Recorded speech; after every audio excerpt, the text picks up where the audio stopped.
Welcome to Sleepy Classic Tales. Today we're telling Who Knows by Guy de Maupassant, published in the year 1890.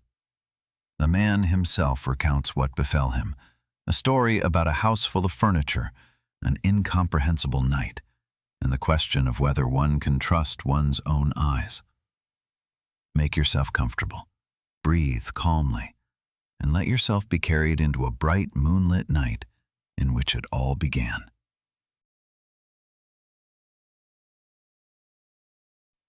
My God, at last I am writing down what happened to me, but will I be able to?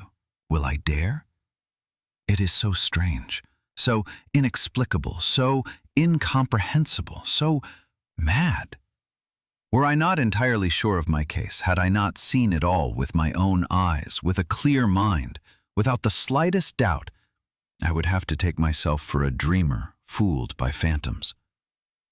I am writing this in an asylum, into which I went of my own free will, and why, that will be understood when I have been heard to the end. First, however, I must say who I am, or who I was. I have always lived alone, and it was not a sad life.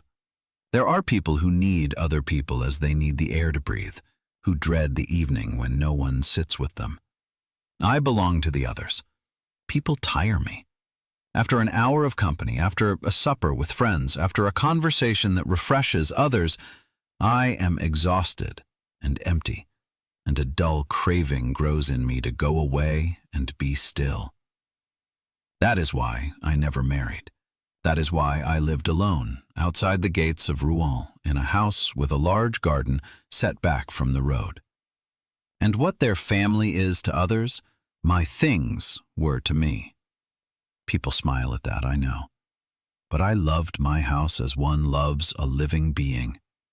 I had furnished it over the years, piece by piece. I had searched and found old furniture, books, carpets, glasses, each thing with its history and its place. When I came home in the evening and closed the door behind me, everything I owned surrounded me like a quiet circle of intimates. My desk, at which I had written every letter of my life. The deep armchairs, the cabinets full of linen, the clocks whose striking I knew like voices. I say all this so that one may grasp what this house was to me. It was my life. Now, in that summer, I had been invited to an evening in the city, to the theater, and afterward we sat together a while, and it grew late. The way back leads a good hour on foot through fields and along gardens, and the night was warm and very bright, the moon standing full over the land. I walked slowly and was content, like one who is going home and knows what awaits him. As I turned into my avenue, I saw the house lying among the trees, dark and still. And then, for the first time, I felt something strange. From the house came a sound.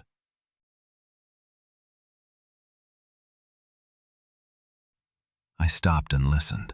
It was a dull rushing, a shifting and shoving, as when in a house all the furniture is being moved at once. Burglars, I thought. But the sound was too great for thieves who want to be quiet.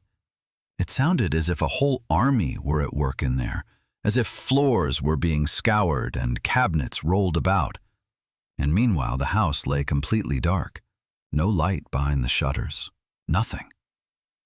I stood at my own garden gate and did not dare go in. I am not ashamed to say it. I waited, and my heart beat up into my throat. Then I did a halfway thing, as one does in such moments. I crept along the fence to peer through the windows from the side, and did not get far, for at that instant I heard the key turn inside in the hallway. My front door opened, by itself, wide and slow, as if opened by a deliberate hand. And then the first thing to come out was my great armchair, the chair in which I sat every evening and read. It came down the steps, unhurried, like a fat old animal that knows its way, rocked over the gravel, and took the avenue down toward the road. It was followed by the small chairs of the salon, then the sofas, low and broad, which crawled like crocodiles on their short legs. Then my chairs, with leaps like goats, and the little stools, which hopped along behind like rabbits. Imagine what went on inside me. I pressed myself into the bushes and stared at this procession, which took no end. The grand piano came, my piano. It galloped past like a bolting horse, and inside it the music hummed and jangled. The tables trotted, the cabinets swayed along like oxen, each with its clatter of linen and crockery. And the clocks came, my clocks, and struck as they walked. Nothing hurried. It was no fleeing, it was a departure, calm and orderly, a whole household on the move in the white light of the moon. And then came the thing that chokes my throat to this day when I think of it. My desk came down the steps. My desk, the dearest piece I owned, full of all the letters of my life, of everything that remained of my old story. For I, too, once loved and suffered, and what remained of it lay in that piece of furniture. It rolled ponderously toward me, toward the garden gate behind which I stood. And then I forgot all fear. I sprang forward and threw myself against it, as one seizes a thief, as one grasps a fleeing horse by the rein.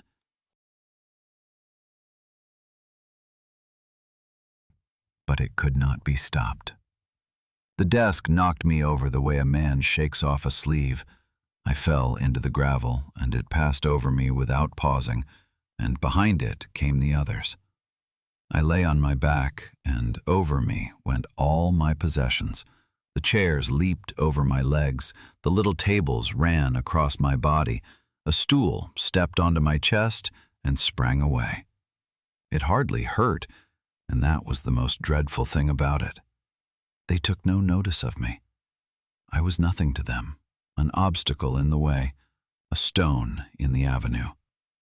When the procession had passed, I picked myself up and limped to the house, and I still saw the last things coming out, the small ones last, a wastebasket, a footstool, a card stand.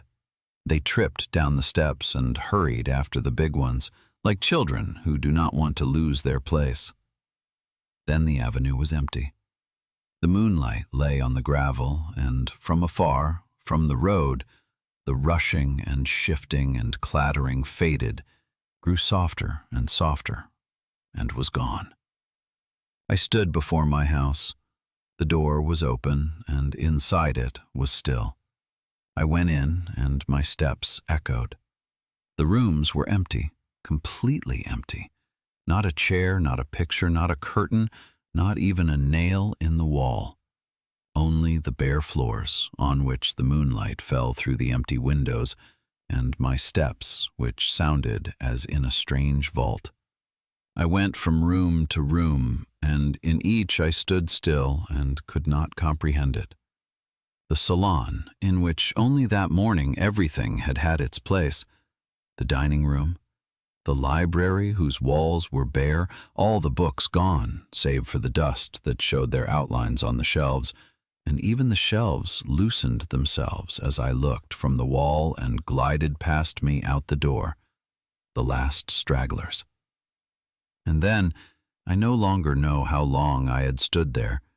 The front door fell shut behind me, by itself, with a full, final sound. Then I ran. I ran out of the garden, down the avenue, onto the road, and raced back into the city like a hunted man, and only under the gas lamps of the outskirts, among people, between lighted windows, did my steps slow. I took a room in a hotel. I said my house was being renovated. I did not sleep. And in the morning, when it was light and the world looked reasonable, I went to the police and filed a report that in the night, all my furniture had been stolen.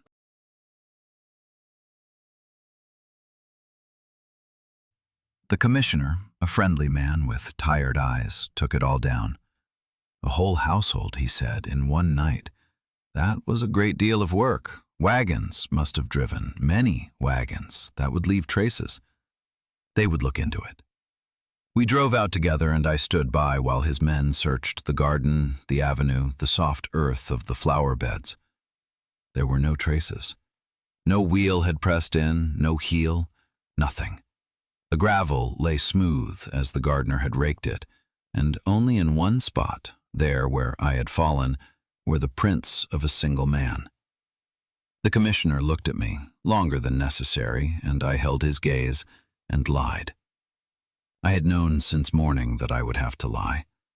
Had I told what I had seen, that my furniture had walked away on foot, in the moonlight, in good order, they would not have locked up the thieves, but me. So I spoke of a deep sleep from which nothing had woken me. I had drunk wine in the evening and slept soundly, and in the morning the house had been empty. They investigated for weeks. They questioned dealers, carters, neighbors. They watched the auction houses from Rouen to Paris. Nothing turned up. Not a chair, not a candlestick, not the smallest piece. The case remained what it was, inexplicable. But I did not enter my house again. I had it locked and handed the keys to my notary, a quiet, orderly man, and charged him to see to everything that needed regulating. I said I needed a change of air. That was not even a lie, for since that night something had slipped in me. Not that I trembled or saw ghosts. By day I was quite my old self. I ate, I read the newspaper, I carried on conversations. But beneath everything, there now lay a question that would not go away, that lay beside me at every falling asleep and was already awake at every waking. Did I see what I saw? And if so, what then is the world? And if not, what then am I? My doctor, to whom I spoke of sleeplessness and otherwise of nothing, advised travel. Travel heals, he said. Travel thins the thoughts. I gladly followed him. I packed 2 trunks, only new things, only bought things, not a single object from my former life, and traveled south. Italy first. I saw Genoa, I saw Florence and Rome. I stood before paintings and ruins and let the sun shine on my back, and truly, it grew easier. 2 years I stayed away, and I might perhaps have found peace had I not one day, already on my way home, come through Rouen. I had nothing to do in Rouen. My way led to Paris, where I wished to settle, but the train stopped, and I thought a day in the old city could do no harm. A lunch, a walk, a look at the cathedral. It was a gray afternoon, and I strolled through the narrow lanes of the old town, in which the antiques dealers have their shops, one beside the other, dark caves full of old things. I have always liked to walk through such shops. That was my old passion, and so I stepped in here and there without looking for anything. And then I stood in a shop that was larger than the others, a rambling vault that lost itself toward the back in ever-new rooms, crammed to the ceiling, a realm of cabinets and chests and candelabra, in which one passage opened behind another. I went deeper in, past suits of armor, past mirrors, past piled-up chairs, and the light grew dimmer the further I came. And there, in one of the rearmost passages, I stopped, and I went cold to my fingertips. Before me stood my desk. There was no doubt. I knew every vein of the wood, every brass fitting, the small stain on the top where ink had been spilled many years before. I stood before it and did not stir. And then I looked around, and all about me, in this passage and the next, I recognized more. My armchairs, my sofas, my clocks hanging mute on the wall, my books in rows on a strange shelf, and among them, stacked and dusty, the chandeliers from my dining room. Everything was there. My whole house stood in this vault, spread across the dark passages, as though it had quartered itself here and were waiting. I do not know how long I stood there. Then I heard steps, and out of the darkness of the rearmost room came the dealer. I have never seen a person who inspired in me at first glance such unease. He was small and very fat, and withal quite bald, and his face gleamed as though it were waxed. He asked in a soft, almost whispering voice whether the gentleman was looking for anything in particular. I managed to say that I was only looking around. He smiled and stood still, his hands folded over his belly, and looked at me. And in his gaze there was something I could not interpret, a quiet, patient knowing, as though he knew me. I pointed to the desk and asked as casually as I could where the piece came from. He shrugged. "One bought here, one bought there," he said. "Things came and went. Who would inquire after each single one? Where they came from, one never knew exactly. Where they went, for that matter, neither." I left the shop without buying anything, and outside in the lane I noticed that my hands were trembling. I forced myself to walk slowly, turned 2 corners, and then I stood still and thought as clearly as I could. In there stood my property. Stolen or run away, let whoever could clear that up. In any case, it was mine. And there was a way to prove it without saying a single word of that night. The report lay in the files. The list of the vanished pieces had been officially recorded, every piece of furniture described. I went to the police. I said that while passing through, I had recognized in an antique shop pieces that had been stolen from me 2 years before, and asked that the matter be looked into. The official, a different one than before, had the old files brought, compared, nodded, and that same evening it was decided to visit the shop the next morning with me and 2 men. I slept hardly at all that night, but this time no fear kept me awake. It was almost joy. I would see my things again, in the light, before witnesses. I would show the stain on the desktop and the scorch mark on the foot of the little table, and whatever had happened on that moonlit night, it would come to an end and be given a name, even if only the name theft. In the morning we went, the commissioner, 2 officials, and I. The lane lay gray and still. We found the shop. I recognized the door, the display window, the wrought iron lamp above it. The shop was locked. They knocked, they rang, nothing stirred. A neighbor, a watchmaker, stepped out of his door and said the business had not opened since the evening before. The owner had probably gone away.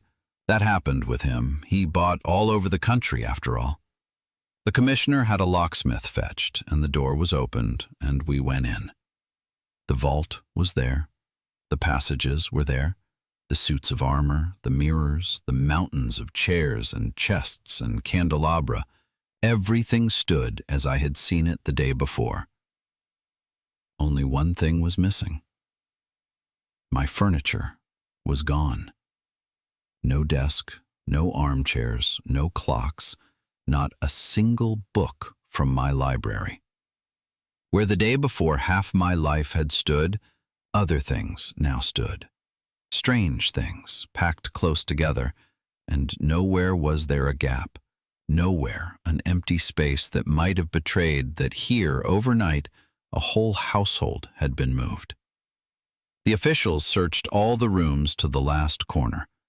I stood in the passage where the day before I had touched my desk, and the commissioner stepped beside me.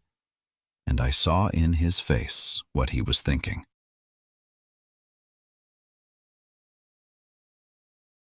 They treated me politely, but I already knew this politeness. The commissioner spoke of a regrettable confusion, such as could happen to anyone. Old furniture resembled one another, and 2 years were a long time for a memory. I insisted that I had not been mistaken. They promised to question the dealer as soon as he returned, and to inquire after the whereabouts of the pieces in question. I stayed in Rouen. I took a room and waited. Days passed, weeks. The dealer did not return. The shop stayed locked. Then it was said the vault had been cleared out. By whom, no one could say. The neighbors had seen no wagons and no porters.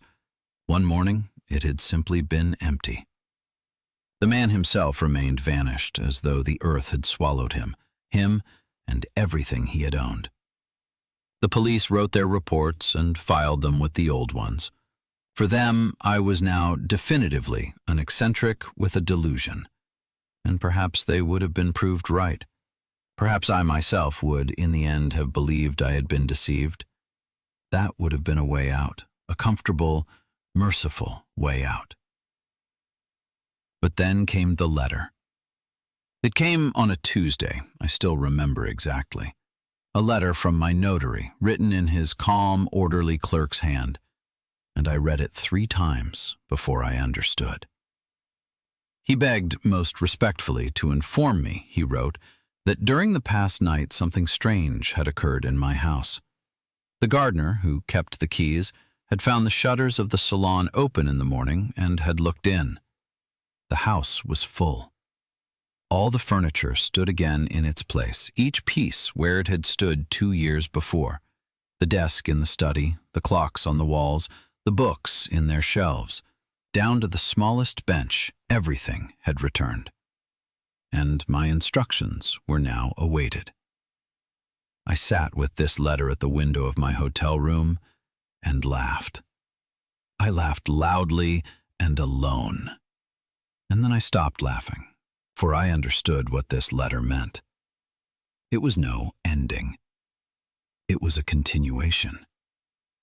The things had come back, as a dog comes back that one abandons. They now sat out there again in the house and waited for me, patiently, in good order. And everything could happen again, at any time, on any night.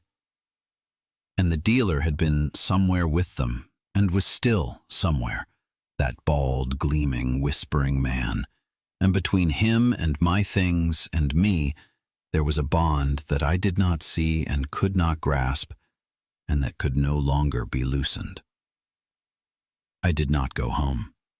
I have never entered the house again.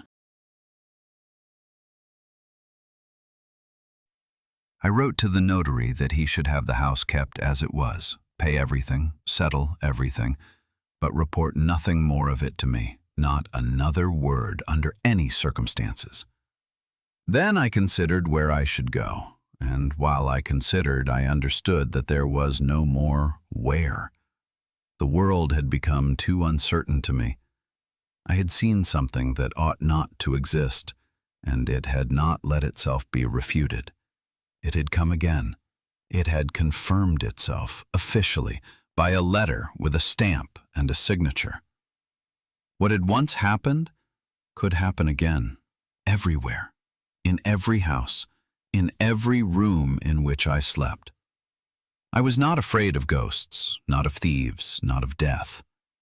I was afraid of my own thoughts, of that one question that worked in me day and night. What is true? If my eyes had lied to me, then I was ill, and yet I felt that I was not. If my eyes had told the truth, then the world was ill, and that was the more unbearable thought of the two. So I came upon the way out that I have chosen, and I chose it alone, without urging, without compulsion. Near Paris there is a house, an asylum for the nervously ill, run by reasonable doctors, with a park full of old trees. There I presented myself. There I told my case, fully and truthfully for the first and only time, and the doctors heard me out without laughing. They gave me a room, bright and quiet, with a bed, a table, and a chair, which belong to the asylum and not to me. I own nothing anymore. Here I now live. The walls are high, the grating at the window is firm, and what frightened me outside, it keeps outside. Sometimes, on good days, I walk in the park, sit under the trees, and am almost cheerful. The doctors say I am the most peaceful resident of the house. Only one thing they cannot take from me, and I have ceased to want it taken from me. At night, when it is still, I lie awake and listen. I listen for whether something shifts below in the house, whether a door goes, whether in the corridors something small and wooden trips along that has found me. To this day, it has stayed still.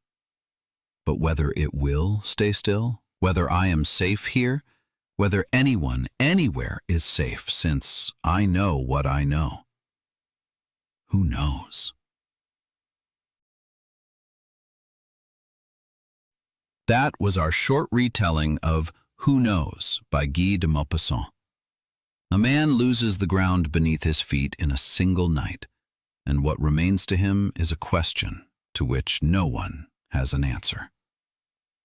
Good night, and if you like, we'll hear each other again tomorrow at Sleepy Classic Tales.